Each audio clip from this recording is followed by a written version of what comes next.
Story 1. Many years ago, I was about 10 years old. My aunt was a victim of assault while she was getting routine surgery from her doctor. Needless to say, things became very chaotic rather quickly. We don't have a lot of money, so the doctors obviously hired many lawyers, and they were trying to dig up anything they could find to paint my aunt in a bad light. She got her one lawyer and persevered. A few months into the lawsuit, we noticed random cars kept stealing all of our trash. So she hired a private investigator and found it was the defense lawyers doing this. Their cars were quite nice. It was always a Range Rover or a black BMW, possibly a 7 Series because it was quite large, that would pull up and dump the entire contents of the trash in the trunk and speed off. This was unsettling, to say the least, so my aunt and mom hatched a brilliant plan. There were 4 cats in the house, so we had a rather large supply of cat waste at our disposal. We simply saved up enough of this until the trash was about 3/4 full of straight-up litter. Oh, not bagged either. Just right into the can. It was then topped off with random shredded documents. It looked like a jackpot of a find and tons of smelly items to help hide the odor. The next trash day, like clockwork, they showed up in the black BMW, and 2 people quickly picked up the can and dumped the entire contents in the trunk. They were furious and started losing their composure at the end of the driveway. To top it all off, my aunt walked outside with a cup of coffee, waved, and said good morning all cheerfully. They sped off, and we never saw them again. She ended up winning the case about a year later. Story 2. I caused an entire tow company to go out of business with one phone call. I'm writing on a mobile device, so please bear with me. Several years back, I went to work for a towing company. It's about all I know how to do other than paint cars, which is drastically affecting my health. The pay was pretty decent, but we had to share trucks, and the boss felt that he knew where we needed to sit in order to get the best calls. This is important for later. Several months in, I realized that I was not making the type of money that I should be making. So I took the opportunity while I was sitting in a parking lot one evening to start researching the laws pertaining to employees in similar positions. He was rather unpleasant, and the trucks had transponders so that he could see if we had them idling with the air conditioner on a hot day, or idling with the heat on a cold day. He was always calling and complaining about something if the wheels were not turning. During my research, I discovered that if he was requiring us to sit in a certain parking lot, street, or any location of his choosing, then we were entitled to be paid an hourly wage, not just our commission. The technical term was engaged to wait. However, if he allowed us to freely roam about while we waited for calls, we were not entitled to hourly wages, and we were therefore considered waiting to be engaged. I never mentioned this to him, but I did start taking note of my time. Another month or so goes by, and he decides to start coming down on me for tiny little inconsequential things that ordinarily wouldn't even matter, such as I forgot a soda can in the cup holder. He actually had an outburst about that.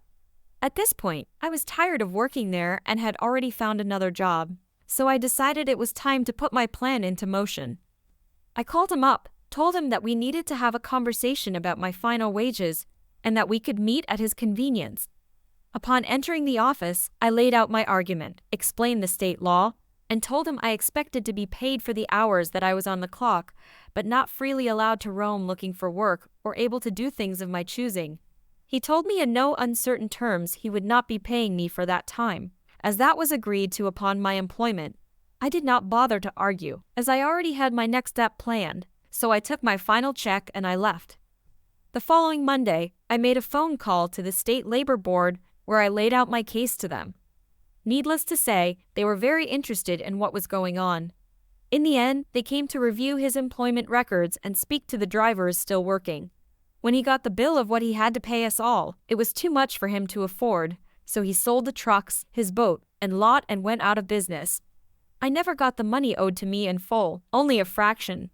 But the satisfaction of knowing the law just a little bit better than he did and watching it all collapse was pure bliss. Story 3. I've been observing this forum for a while and finally wanted to post this. Formatting is going to be messy, as I'm writing on a mobile device. This is a long one, so please stay for the interesting part. This happened a couple of months ago at an old employer. I worked at a supermarket in my state throughout high school and while in college in the United States, making $9 to start and only $10.50 at the end. The store had one store manager, two assistant store managers, one manager and assistant manager per department, of which there were 9 departments. For 5 years, I worked every position there because who knew what hiring was, right? Understaffing was regular here, so if a department needed closing and I worked, I had to close it. From stocking to register to manager's duties, everything was fair game. My biggest acknowledgments were being a bookkeeper are terms for the person who keeps track of all the money, monitor glorified cashier, basically wrangle the regular cashiers and distribute cash drawers to each register, service desk cigarettes, lottery, customer service, and store opener closer. There were 5 people who knew bookkeeping, 2 other people besides me, and the 2 managers who ran the front end of the store. There were about 5 monitors who all needed to be trained on service desk as well. Every monitor and bookkeeper needed to know how to open the store and close it. For being a supermarket in a town with about 20,000 people, we were severely understaffed.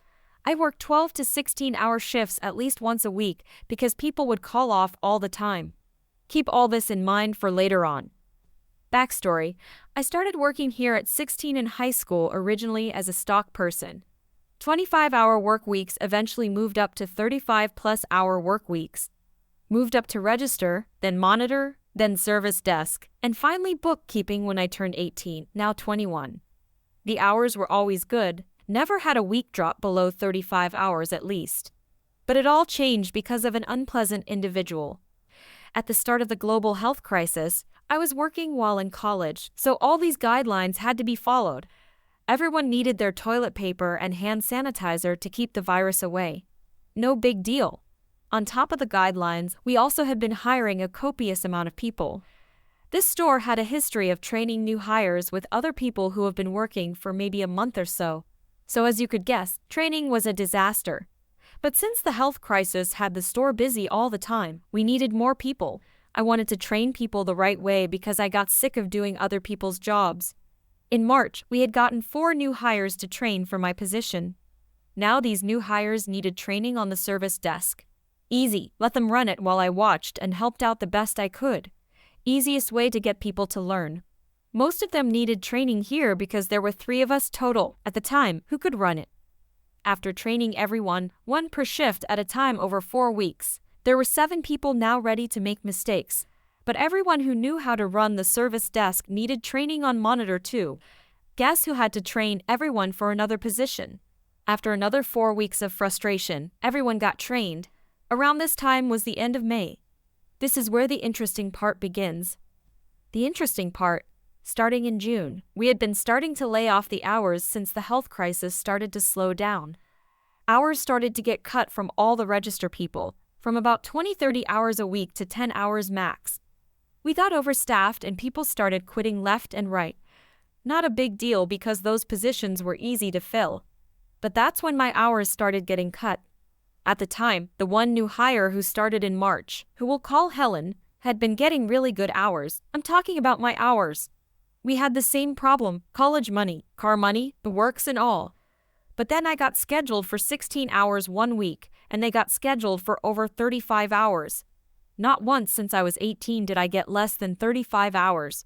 So I decided to confront the assistant manager who was in charge of scheduling. We'll call him Frank. Hey Frank, I noticed my hours got cut. What's happening? Frank, I know, everyone's hours are getting cut. I have to make room for everyone, you know?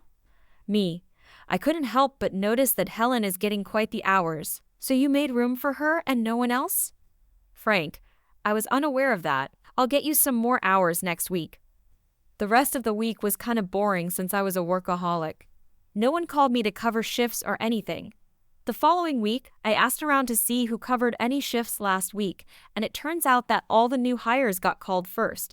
That kind of upset me, but hey, can't do anything about it now. Later that day, I checked my schedule and what do you know? The same 16-hour week. I was very angry at this point. I should have been honored for my seniority there, not getting mistreated in hours. I went back to Frank and confronted him. Hey, what's going on? I thought you'd be finding me hours this week. I can't live off of this. Frank, Well, it turns out that I couldn't find you hours. I tried calling. Me. That's not true. You tried calling me. Not a single person called me. Instead, all the new hires got called. What's going on, man? Frank, there's nothing I can do. You might have to just find another job. This angered me beyond belief. I was ready to explode. But this is when my bright idea came into play. For a couple of days, I searched around for other supermarkets in my area offering jobs. After about a day of searching, I found a job paying double what I made now for the same qualifications.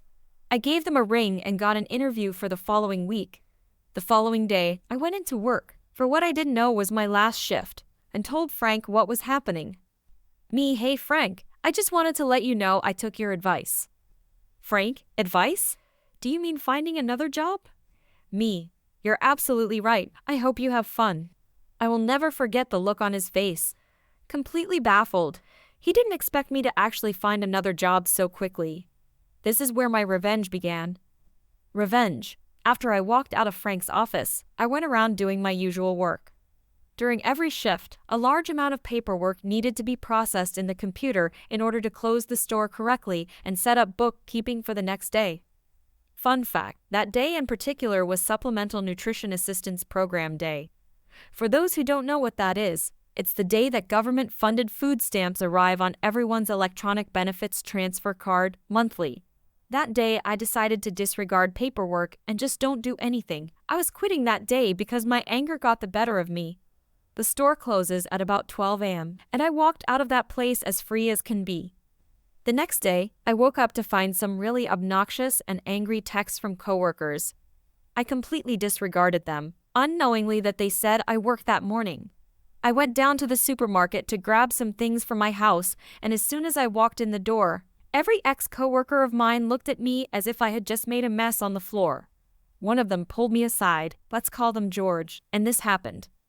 George, what's going on, bro? I had to cover your shift this morning, and you have the nerve to walk in here after that. Me? I don't work here anymore. Leave me alone. I continued to get my groceries and talked to one of my closer ex-coworkers there about what happened.